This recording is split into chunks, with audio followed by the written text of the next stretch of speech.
This is no ordinary Air Force base.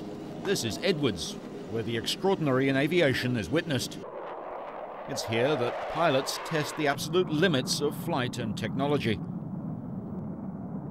In the early 1900s, the place was merely a watering spot for the railway. Originally named Muroc, a reversal of the name of the Coram brothers who settled the area near Fort Rogers Dry Lake in California, a small community grew out of the desolation. From these meagre beginnings, Edwards was established as an aviation testing ground, and it's been the keeper of the legend of the skill known as the right stuff. It's the stuff great pilots are made of, men flying untested machines and pushing aviation frontiers.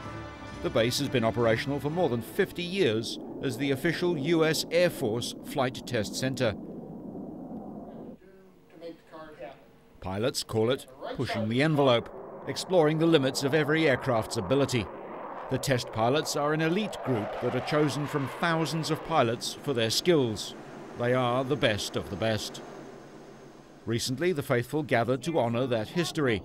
The base was named an historic aeronautical site. Among them was a man who survived many a near miss and went on to become one of the world's most famous aviators, Chuck Yeager. His name is synonymous with the exploits of the Edwards Air Force Base.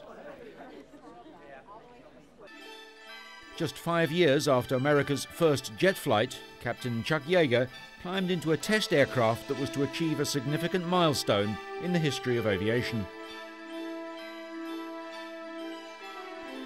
The plane was the X-1, and the milestone was supersonic flight. On October the 14th, 1947, the sound barrier was broken. Chuck Yeager exceeded Mach 1, the speed of sound, although this was just the start. Within 6 years, the speed was doubled, and in 16 years, man reached 5 times the speed of sound, and all this was performed at Edwards Air Force Base. Many pilots were killed in such exploits, and at Edwards, streets are named after them, and there are many streets on the base. Captain Glen Edwards is an example. A display at the Edwards Museum explains how he died in a test flight in 1948, and a year later, the whole base was named in his honor.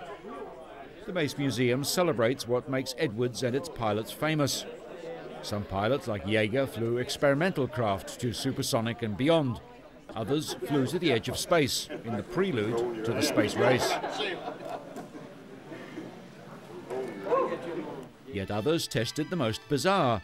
Over 500 aircraft have been tested at Edwards, and always pushing the aviation theories to the limits. Too often, especially during the early days of jet testing, pilots pushed too far or machines failed them. In the early days at Edwards, the newest ideas could only be put to the test for real. There were no flight simulators, just build it and fly it. Sometimes the unexpected occurred with disastrous results, but test pilots would argue that much was learned from this exploration of the unknown. Bob Hoover is another aviation legend from Edwards. After 58 successful missions, during World War II he was shot down and taken prisoner, and he spent 16 months at a German prisoner of war camp. He managed to escape and stole a German plane and flew it to the Netherlands. After the war, he was assigned to Edwards. Bob Hoover is most well known for his air show career and record attempts. His most famous air show act was his energy management routine in the Shrike Commander, seen here. In the centennial of flight edition of the Air and Space Smithsonian, he was named the 3rd greatest aviator in history. In 1992, he was inducted into the Aerospace Walk of Honor. Bob Hoover is an example of the right stuff.